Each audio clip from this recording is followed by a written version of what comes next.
Ya, kami dari tim Lompok dari Jabatan Antara Merah Putih ingin memberikan penjelasan terhadap klien kami, yaitu saksi Muhammad Kafi dan Abdul Farhan Farsen. Ya. Jadi nanti Profesor Hasan Sarin menyampaikan disambung oleh Bang Fitra Ramadhani kelasnya. Lalu kita buka tanya jawab. Kami persilakan pada Profesor. Terima kasih Bapak Brigjen Siswandi, terhormat dan juga terima kasih atas kehadiran dari para media massa di elektronik yang kami akan menjelaskan bahwa kita mengundang beberapa saksi, namanya adalah saksi dari Pak Asren dan Dulu Kafi, yang mana Muhammad Kafi, yang mana mereka telah memberi keterangan di bawah sumpah di pengadilan yang terbuka untuk umum. Dan keterangan itu sudah jelas dan yang memberikan keterangan yang sebenar. Jadi sekarang ada upaya-upaya untuk menekan, menteror, mengintimidasi, dan mendemo, dan memberikan keterangan kebencian kepada publik bahwa klien kami adalah memberi keterangan tidak benar. Padahal segala upaya hukum itu sudah dilakukan oleh para terpidana ini, yaitu dari pra peradilan, kemudian pengadilan tingkat pertama, banding, kasasi, dan juga gerasi. Kalau mereka mempunyai keterangan baru atau novo, upaya mereka hanya satu, adalah mengajukan PK. Tetapi tidak perlu membuka-buka BAP lagi. Berarti kalau membuka BAP lagi, berarti kuasa hukumnya tidak mengerti KUHP. Tidak sebagai lawyer yang mengerti KUHP yang tidak profesional. KUHP itu, BAP itu sudah diuji di pengadilan, di pra peradilan. Nanti secara detail akan dijelaskan oleh rekan saya Putra. Jadi tidak perlu lagi bicara BAP. Apalagi sudah gerasi akan mengertikan kalau gerasi itu mengakui kesalahannya di hukum supaya bisa dikurangi hukumannya. Tapi kan nyatanya ditolak. Jadi satu-satunya berusaha mengajukan PK dengan cara menemukan barang bukti, fakta baru yang menolak seluruh keputusan. Jadi kita bicara keputusan aja yang telah mempunyai kekuatan hukum tetap.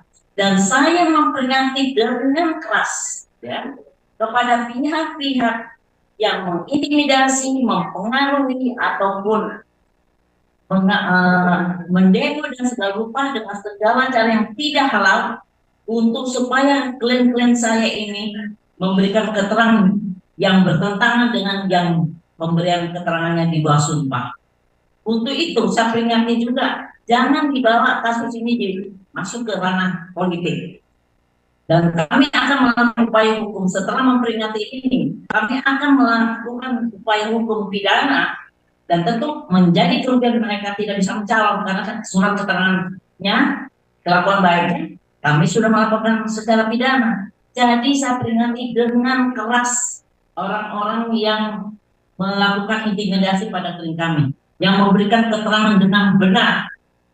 Ya, saya peringati ya. Jangan coba-coba bansos untuk cari dapat suara dengan cara-cara yang tidak halal. Saya dibully nggak apa-apa, itu mah biasa, risiko dari pekerjaan. Tapi yang mau nyalon bahaya ya. Itu aja saya peringati. Terima kasih. Terima kasih, Profesor.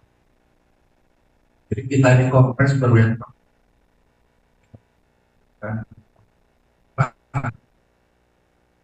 apa yang sudah berjalan.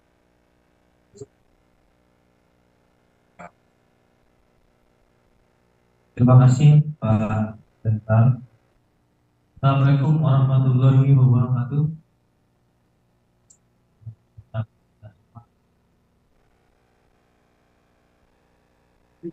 Saya hormati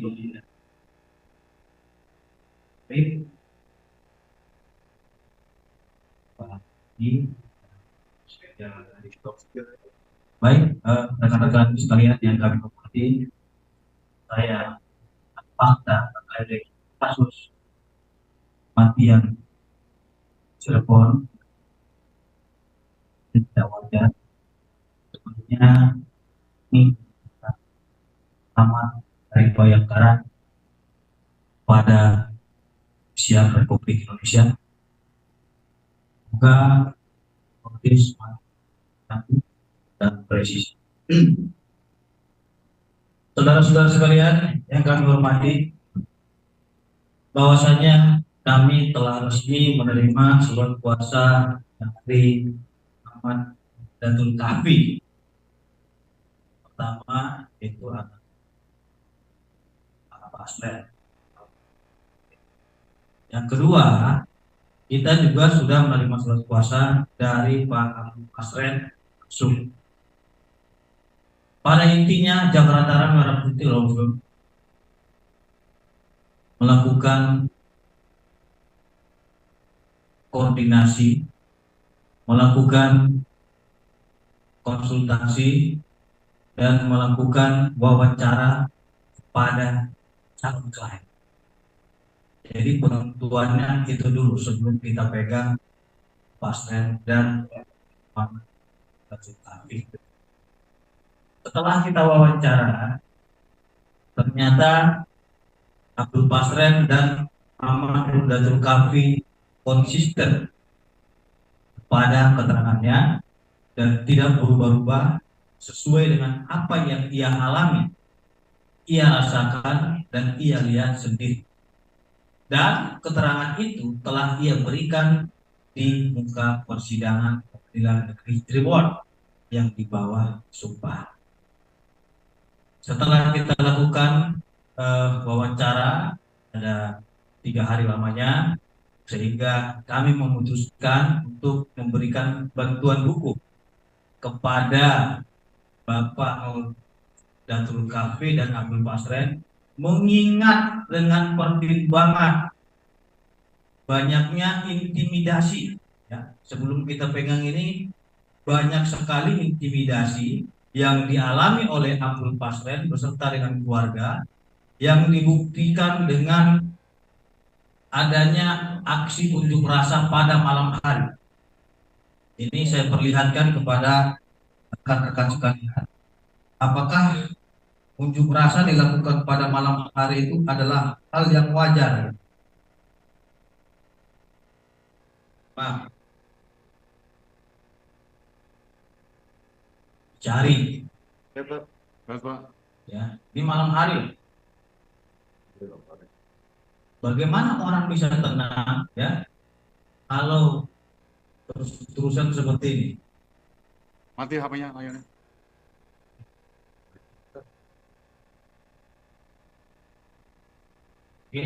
Oke, aman. Dan masalah persekusi ini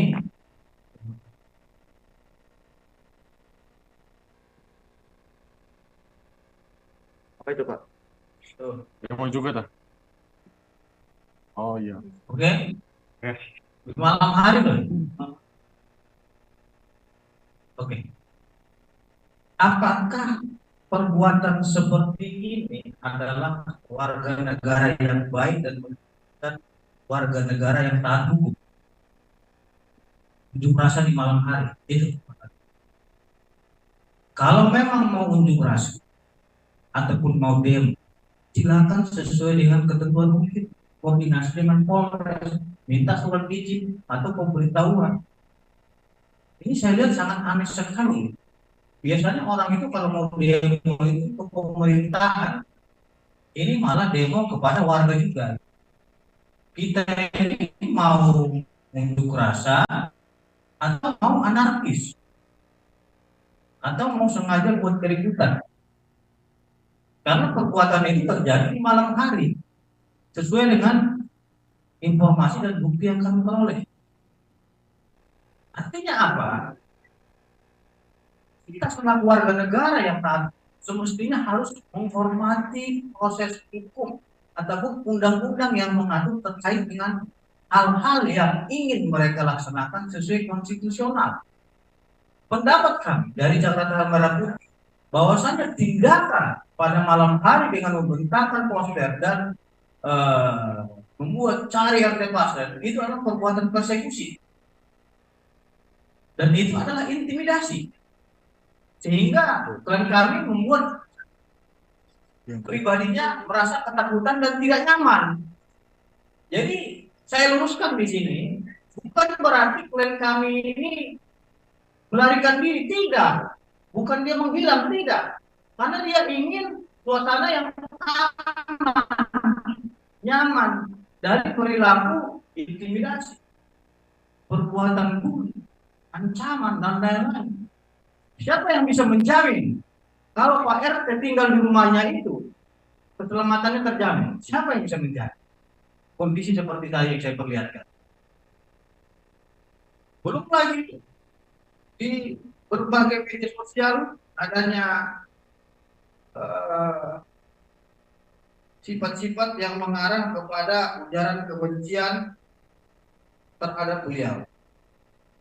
Seperti ini contohnya.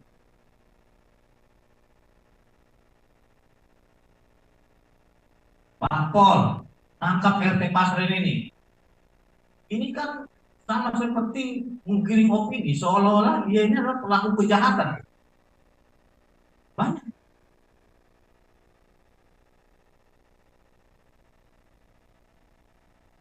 Dan banyak juga seperti foto-foto beliau dibuat seperti ini mukanya. Itu merupakan bentuk pencemaran nama baik terhadap beliau. Kita bertanya kepada diri kita, apabila terjadi pada diri kita seperti itu, apakah kita merasa aman? Tentunya tidak.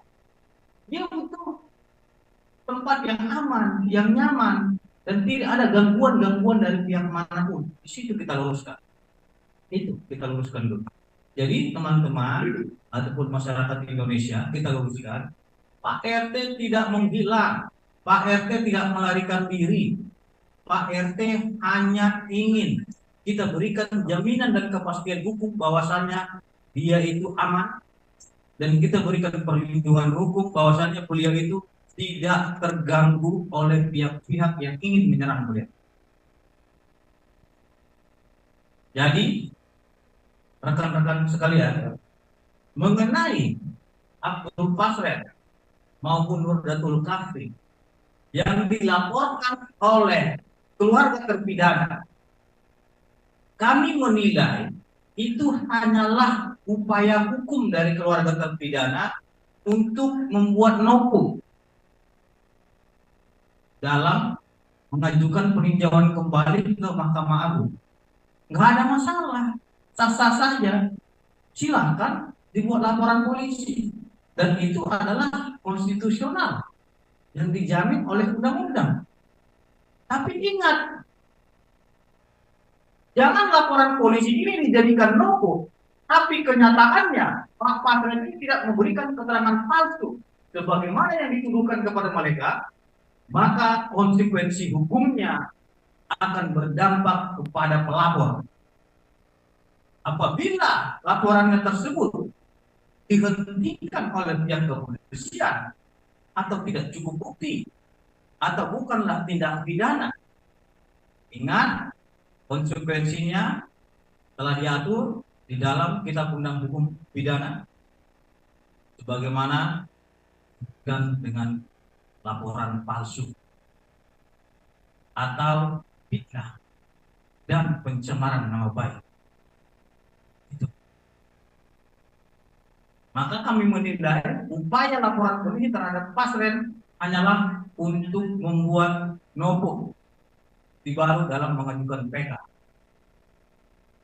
Kami minta kepada rekan-rekan yang sedang melakukan upaya hukum ataupun para keluarga terpidana, ya, jangan terlalu memaksakan kehendak agar klien kami ini berubah keterangannya sesuai dengan apa yang disampaikan oleh klien saudara. Kalau memang saudara merasa itu tidak benar, silakan. Tentu kami selaku penasihat hukum dari Jakarta Merah Putih, kita akan ikuti proses hukum yang benar dan baik. Apabila memang pihak kepolisian meminta klarifikasi, kita akan hormati. Kita ikuti prosedurnya. Tapi ingat, bukan berarti kita mengikuti prosedur hukum ini kita diam. Tidak. Bakal ada nanti tindakan hukum yang kita lakukan apabila laporan ini tidak terbukti benar. Itu pasti. Kalau kita sudah gigit, kita nggak akan lepaskan itu. Baik, saudara-saudara sekalian, bahwasannya yang dipersoalkan oleh pelapor terhadap klien kami itu mengenai katanya itu ada dugaan memberikan uang kan gitu. Saya luruskan, di dalam putusan pengadilan, kalau pelapor ini membaca secara utuh putusan dan keterangan daripada klien kami Bapak Agung Pasren, cuma 3 poin inti yang disampaikan beliau terkait masalah uang. Kita tidak menemukan di sini, jadi jangan ditambah-tambahin. Itu sudah menimbulkan fitnah. Maka pertanyaannya apa yang menjadi persoalan sehingga beliau dilaporkan? Keterangan beliau itu menjelaskan, ya, bahwasanya keluarga terdakwa H, ya, datang, ya, meminta bantuan kepada Bapak Pasren supaya anaknya tidak terjerat hukum. Kenapa? Karena dia selaku RT. Terus beliau juga meminta agar anaknya ini bisa dibebaskan. Itu. Jadi jangan bilang berkata jujur. Bagaimana mungkin motifnya? Beliau didatangi gitu loh. Yang bukan Pak Pasren yang mendatangi, tapi beliau dari keluarga ini yang mendatangi. Apa urgensinya dia mendatangi kalau tidak meminta bantuan? Kalau dia nggak mau meminta bantuan, ngapain datang ke Pak Pasren? Artinya apa? Kita berpikir secara sederhana saja. Apa urgensinya beliau mendatangi Pak Pasren kalau bukan untuk meminta bantuan? Bagaimana mungkin dia datang hanya, Pak, tolong berkata jujur, itu saja, langsung pulang. Simpel sekali perkataan seperti itu. Emang nggak ada perkataan-perkataan lainnya? Saya kira kalau hanya menyatakan, Pak, tolong berkata jujur, anak saya, bahwasanya anak saya tidur di rumah Bapak, habis itu pulang, nggak masuk akal. Makanya nanti ini akan kita buktikan, ya. Dan klien kami memastikan setelah beberapa kali kita wawancara dan konfrontir dengan saksi-saksi, beliau tetap konsisten pada keterangannya, pada putusan pengadilan, bahwasannya para terpidana ini, ya, yang dia ketahui tidak pernah tidur di rumahnya. Jadi ini adalah rumah dia. Ini adalah tempat dia. Masa orang lain yang tahu gitu? Jadi orang lain itu emang tidur di dalam rumahnya itu sehingga dia video sambil ngorok gitu, difotoin tidur dari sini. Ini mana mungkin? Orang dia di rumahnya di situ, anaknya di situ, gitu. Jadi kalau berbicara saksi, kita juga punya saksi. Dan ini semua nantinya akan kita sampaikan, ya, di pihak kepolisian. apabila memang diperlukan untuk dimintai keterangan. Karena kita adalah warga negara yang baik. Terus yang kedua, bahwasanya 5 terpidana, saya luruskan, 5 terpidana atas nama Eko Ramadhani, Eka Sandi, Supriyanto, Adi Saputra, Jaya, melalui kuasa hukumnya telah mengajukan pra peradilan dan sudah diputus oleh pengadilan. Ini selama ini belum pernah dibongkar. Ini kita bongkar putusan pengadilannya. Pada tanggal 4 Januari 2017, nomor perkaranya nomor 1 Bid-Pra 2017 PN Cirebon. Ya. Artinya apa? Artinya perkara tersebut telah diuji syarat formilnya, keabsahannya, mulai dari proses penangkapan, penetapan tersangka dan lain-lainnya. Ini sudah diuji pra peradilannya. Di pra peradilan ini mereka kalah. Ini harus saya sampaikan karena selama ini belum ada yang mengungkapkan pra peradilan ini. Ini mereka kalah. Jadi kita bilang ini kita nggak percaya putusan nomor 1. Nanti rekan-rekan bisa mempertanyakan langsung ke Humas Pengadilan Negeri Cirebon. Itu. Artinya apa? Proses hukum ini yang di 2016 itu mereka telah melakukan pengujian dengan adanya putusan pra peradilan. Akan tetapi putusan pra peradilan itu tidak menerima pra peradilan mereka. Yang mereka gugat itu adalah Kepolisian Republik Indonesia dan Kejaksaan Agung Republik Indonesia, CQ, Kejaksaan Tinggi, Kejaksaan Negeri Cirebon. Ini bisa mungkin di screenshot.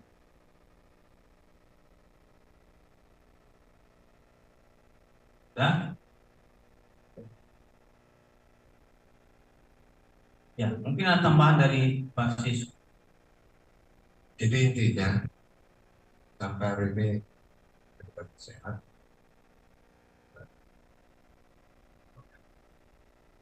Buktinya sehat. Ya.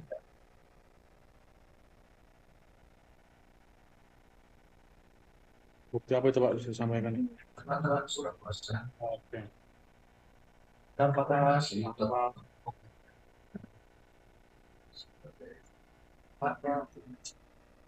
Di sini Pak Sis. Nah,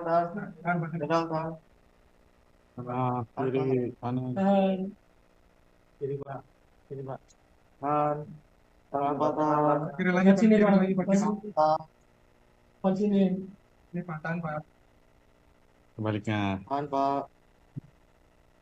2 menit, Pak. 2 menit, Pak.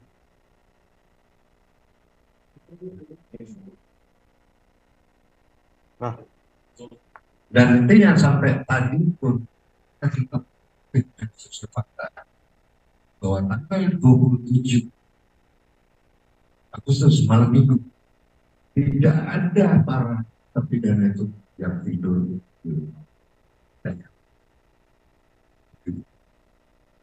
Ya, tambah dari saya ingin jawab. Atau Pak, alasannya Pak memilih jadi kuasa hukumnya Pak Pasren ini Pak? Yang pertama, kita telah melakukan rapat tim sebelum kita terima Pak Pasren ini dengan melihat beberapa